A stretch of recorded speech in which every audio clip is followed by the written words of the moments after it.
a sunny, beautiful day, and we're going to be reading Golden Doves, class 121. We're page 68, studying about creation ex nihilo, about freedom and so forth. So we ended yesterday with the Nisim. We said miracles are actually God just showing his dominion over the world, because these so-called laws of nature, which would preclude a miracle, were put into place by God. So God can suspend the laws of nature, and then these things happen that seem to defy nature. Well, it's because nature was put in place by God. So there's no real rules that govern God.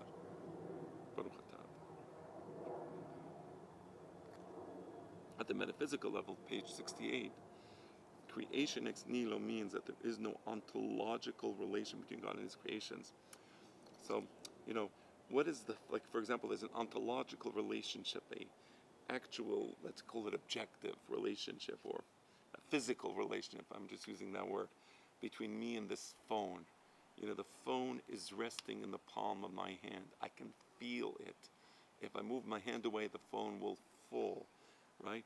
And my hand is using a certain amount of energy to keep the phone up in the air, right? There's an ontological relation between me and the air that I'm breathing, right? So there's an objective reality which governs me and the air. We're both in the same sphere. I'm inhaling the air, my lungs are exhaling. I inhale oxygen, I exhale carbon dioxide. I'm waiting for the day that climate activists are going to tell us that we have to eradicate human beings because we exhale carbon dioxide. That still didn't happen, but it's pretty much around the corner, I think. Crazy world. We live in a mad world. For those of you who may have heard of that Mel Brooks production, I think it was. Correct me if I'm wrong as to the director. Okay.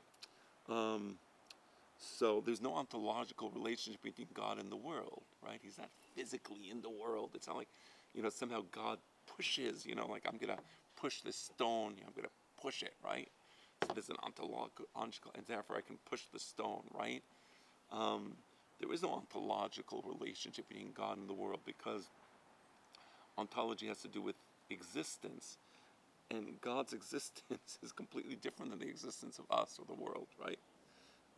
We negate the idea of chelek Eloah mimal. I don't know what that means. I don't know. We're not a part of God, obviously. What does that even mean? How can you possibly be a part of God? I mean, he was a part of God, right? So in that world, God, Balminan, can impregnate a woman, and in that world, God can give birth to himself as a physical form. But this is all to'eva for us, right? This is a complete to'eva. It's an abomination for the Jewish people. God doesn't have an ontological relationship with the world, right?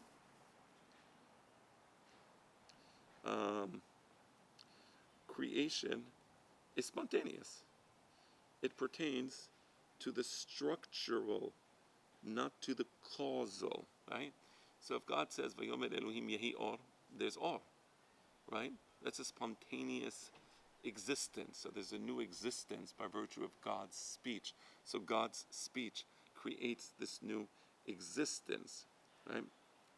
So there's a structural relationship between us and God, in so much as God is the first person and we're God's speech, or the universe is God's speech. There's no ontological relationship. It's the same way there's no ontological relationship between me and the words, the story that I write. I can write a story, but I'm not ontologically in the story, right? So creation pertains to the structural, not to the causal, right? God didn't and then there was wind, right? No, there is no, God doesn't have lungs, God doesn't blow air, right? You understand that, of course, yes? Freedom of choice postulates that man is capable of pure volition. This is where Selem Elohim is so important, because like God, who has pure Behira Chofshit, man has Behira Chofshit. Although man is limited in his physical life, unlike God, who is unlimited, we do have limitations, so we're not God, right? There is a realm, that of the spiritual and ethical, in which he is not subjected to the principle of causality. So there is that realm. I want to do good, or I don't want to do good. Somebody wants to do bad, right? I want to act properly, ethically, or I want to be like an animal, right? So this is Bechira Chofshit. Every man chooses how to behave at the spiritual, ethical level. There is nothing compelling me to be bad or to be good. I choose. There may be things impelling me, right? Bad influences of the society around me. I drive in Israel. The drivers there, unfortunately, I'm not saying every single driver in the country is a deranged lunatic, but society somehow has engendered a culture of deranged lunatic drivers in Israel. So, so if I live in Israel, I may be impelled to become a deranged lunatic driver, but I'm not compelled to do so. I can choose not to be. So I can choose to say, okay, it's just driving, so the drivers are maniacs, but they're basically good people, right? But the problem is that driving is a common interaction between human beings. So when human beings are driving and they act like maniacs towards each other, that's a human interaction, one of the most common interactions that I would have with any person, and probably, I would say, the most abundant interactions we have is when we drive, because when we drive, we're interacting with hundreds and thousands and tens of thousands of other human beings.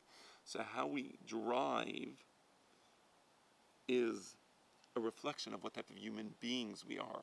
So I reject that whole notion, oh, you're just maniac drivers, but they're basically good.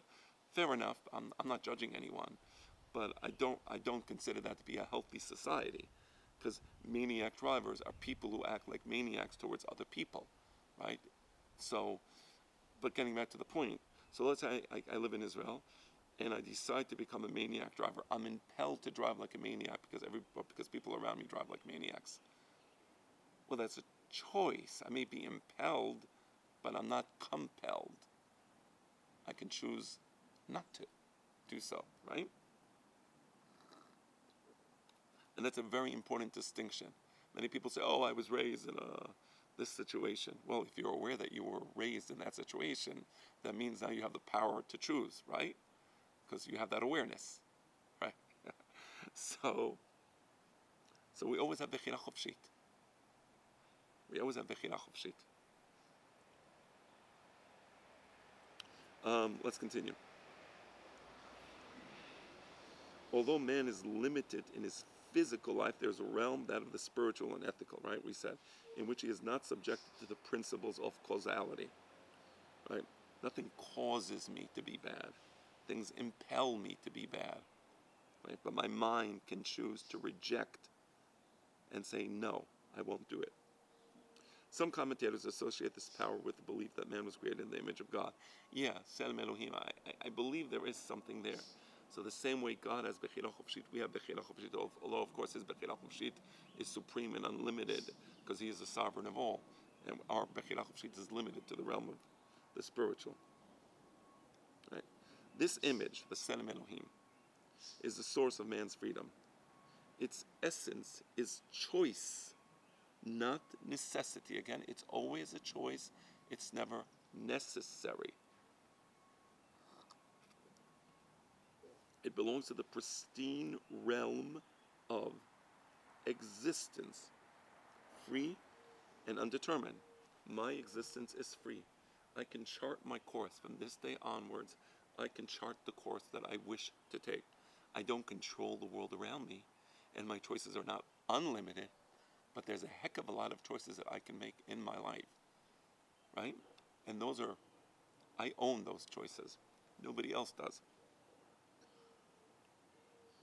Because the image of God involves absolute individuality, it is traditionally associated with the idea of absolute freedom. Every individual is an absolute individual. Every individual has unique parents. Every individual has a unique circumstance. There is no other person in the world giving these classes at this moment in time, even if there are other people studying and teaching Golden Doves, right? But I'm sitting here, right? The sun is there, and this tree, this fig tree, or these fig trees are are around me, or parsimentry actually. This is a parsimentry. These are a bunch of fig trees. I don't know if you can see them in the video, but nevertheless, the point is, I'm the only person here. I have unique thoughts. I made unique choices. My mind is unique. That's Selim Elohim. So there's an absolute individuality, just as God is Ehad. There is no one else. Of course, the uniqueness of God is unique among unique things, right? But that's the idea of absolute freedom. On this basic idea, so eloquently expressed by Rabbi Emmanuel Aboab, the whole system of Hebrew morality rests. And we will continue studying the words of Rabbi Emmanuel Aboab in class number 122.